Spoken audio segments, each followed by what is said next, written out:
a roof over it. Right. Not this tall, building.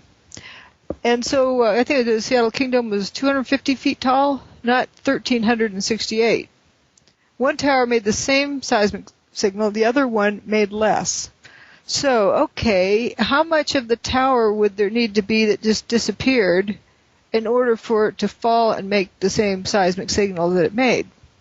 Well, I calculated if you dissolved, turn to dust, the upper, everything but the bottom 16 floors of the South Tower, you would get the seismic signal that we got. So in other words, just the bottom 16 floors dropping to the ground would make the seismic signal. What about all the other floors? There's 94 more floors that are up there that crashed down. Well, and then I got to think, what happens if they did crash down? That's a pretty big impact.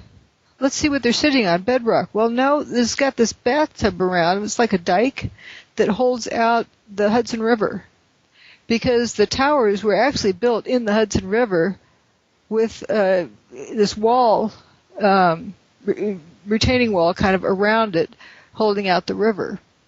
And they trucked in dirt and filled in out into the river to get more land.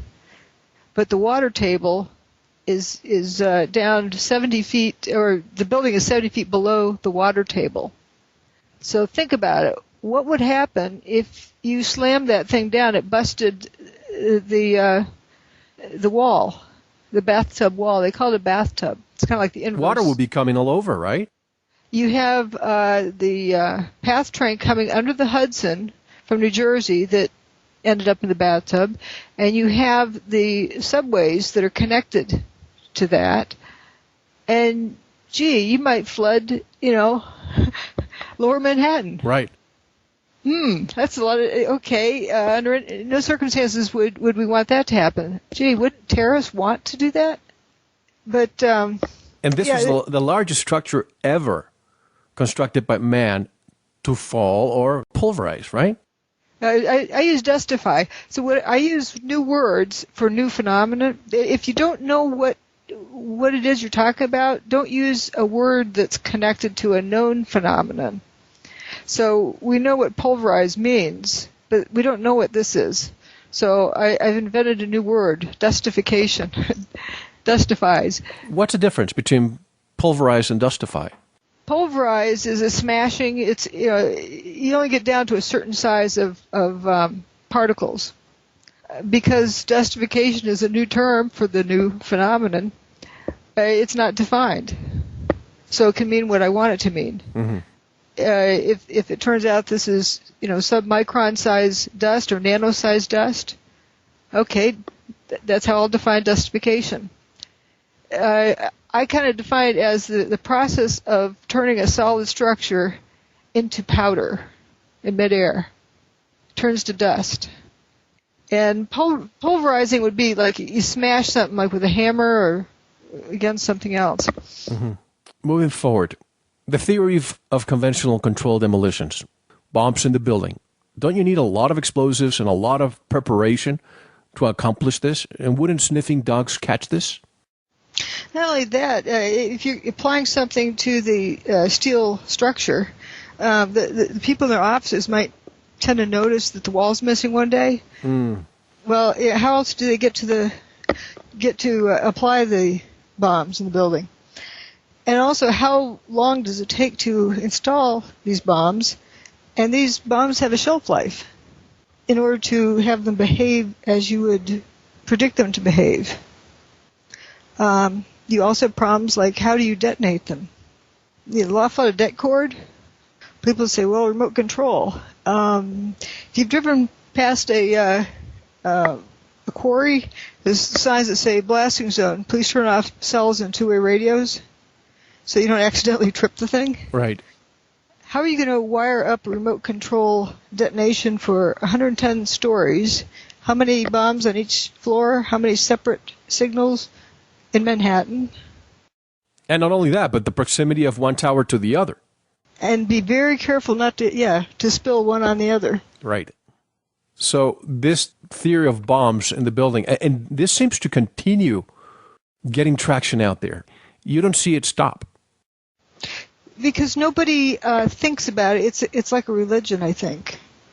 They just jump on the bandwagon, and they have to realize that they were hoodwinked twice in order to get off that bandwagon. There's the official story. Now there's this story. Right. And I wonder if the purpose, part of the purpose might be to get them to go back to the official story, especially when you have debates with false choices. Bombs in the building or the official story. Eeny, meeny, miny, mo. There's basically the quote-unquote official story, and then there's the false opposition with their own story. Right. The official alternative story. Right, exactly. But let me play devil's advocate for a second. To those people who still think that bombs brought the buildings down, what about those squibs? What caused them? Well, if you think about it, bringing, how many cubic feet of building down in 10 seconds? Let's say you're pancaking down. You get a lot of air in that building. Mm-hmm. Let's pretend there's no desks or chairs or anything in there. Let's say, somebody who's trying to say the buildings were all gutted out and they're hollow. Well, okay, but you still have the floors that are squashy together. When they squash together, how much air do they have to eject out? And if they're falling at free fall speed, so they get to the ground in like 8 or 9 seconds, you know how fast that air has to squish out of there by the time it gets to the bottom? Well over Mach 1. Even approaching some of it, the air, that's the average speed. And of course, the air in the center of the building to get out would have to be going in excess of Mach 2. So it's almost like the equivalent of me standing with a huge invisible balloon and squeezing it, exploding, and the air is going out? Right, and you'd have to have thousands of those. Right. Think how much volume of air in that building. And it would, somebody had a soda can on the windowsill, it would be shot like a bullet. And you'd have pockmarks in all the adjacent buildings, which we don't see. And I'm glad we're discussing this topic. Let's talk about the mini nukes and thermite theories. Let's take the mini nukes first. If mini nukes had been used, paint a scenario of how things would have looked like. What problems do you see with this theory?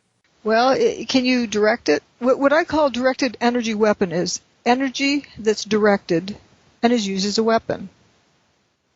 You can have weapons that involve energy, but it's not directed. Or, if it's... this does include kinetic energy devices like bombs. Bombs are, launching chunks of material that move quickly. And that's kind of like a nuke. But nukes also have heat. They're hot. Okay, now let's look at the evidence. You have unburned paper all over the place.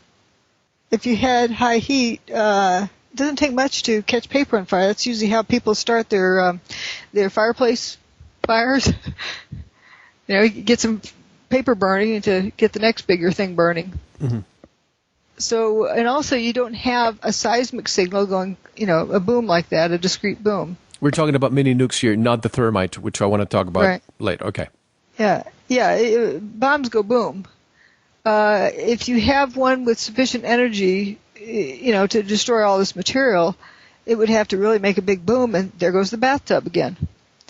That's worse than the slamming down, just gravity alone. And especially, even if there were, TNT or RDX or pick your flavor, you still have to get that material to the ground, and you would have a seismic thud when that stuff landed. Bombs just would break the building up into pieces, and the pieces then slam to the ground. Controlled demolitions are cutting a building off its support and slamming it to the ground and having it bust up when it hits the ground. If we look at what happened that day, we had steel flying through the air, leaving the tower, and never reaching the ground because it looked like ice cream melting in midair. In mid-flight, it turned to dust.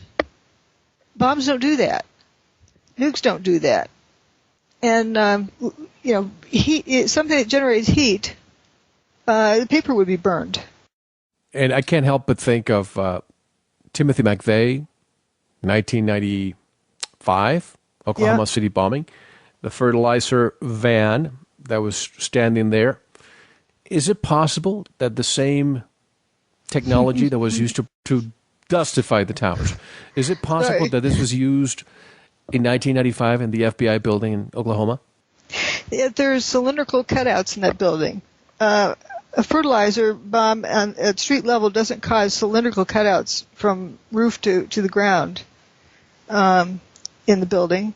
And another thing that you've heard me talk a lot about, toasted cars. There are toasted cars a block or so away from the Mirror building that remind me a whole lot of the ones, several blocks away from the World Trade Center that spontaneously combust, or they appear to undergo spontaneous combustion, and weird fires. And also, it causes the trunk lids to release, front and back, and sometimes door latches. Is it because the door latches are made of? Well, I don't know what they're. It doesn't. We don't need to know what they're made out of, but we see a pattern that whatever it is likes to eat door handles, or and door latches, and engine blocks. There's certain types of materials that it likes to destroy first, which it's not conventional looking. Something doesn't get paper, but the engine turns to powder. And I think you call it, I forgot if it was an abrupt line, where you see a car and you see that it completely burned in one area of the car, and all of a sudden, this area, clean, full line, is almost intact. How is that possible? As I say, the new wax job, it looks like showroom floor. Yes. In the back part of this police car, in the front, it's totally gone, toasted. What I mean by toasted is it's toast. It's history. You can't repair it. Mm-hmm. You're all done. You got to go get another car. It's not necessarily implying heat.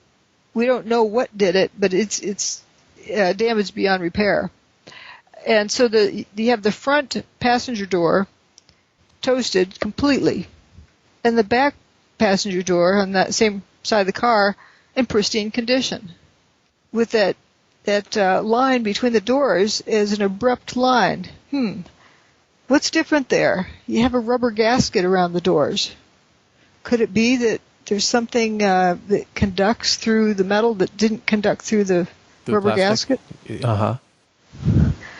And then on the other side of that car, you have this toasted back side of the car, and you have this circular spot called the wax spot. It looks like a wax job right there. Like somebody was developing a picture in the darkroom and dodged this one spot and didn't let it get exposed. Mm-hmm. And what was I saying before about energy that has an abrupt ending, abrupt line? Mm-hmm. Optical energy does that. It was that wax spot car that really, turned on the light bulb for me, saying this has to be a type of interferometry. Now, I'm saying that, how do you explain, for example, I saw some vehicles were inside, they were completely toast. And I don't mean it as you cannot repair it. They were toast as in burnt. And you see they were dissolved like Swiss cheese. They holes. were, with the exception of, you see the fire extinguisher, the seat belt. You see, that one, yeah. Yeah, you see the actual upholstery. You see a lot of stuff that's not metal. Completely, yeah, it's dirty, yes, but it's completely intact. How is it that if it was fire, that it did not consume those areas of the car? Yeah, there's different things, like the one with the plastic molding around the window. Yes.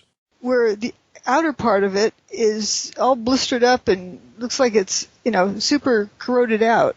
But you have this bright, shiny blue seatbelt right next to it, hanging, and the plastic window trim that doesn't look heat affected at all. You know that there's something that affects one material and not another. Right. And it's not heat, not conventional heat. Unless they say that those materials were fireproof, which I doubt. Even fireproof, you would have, some different, if you have a fire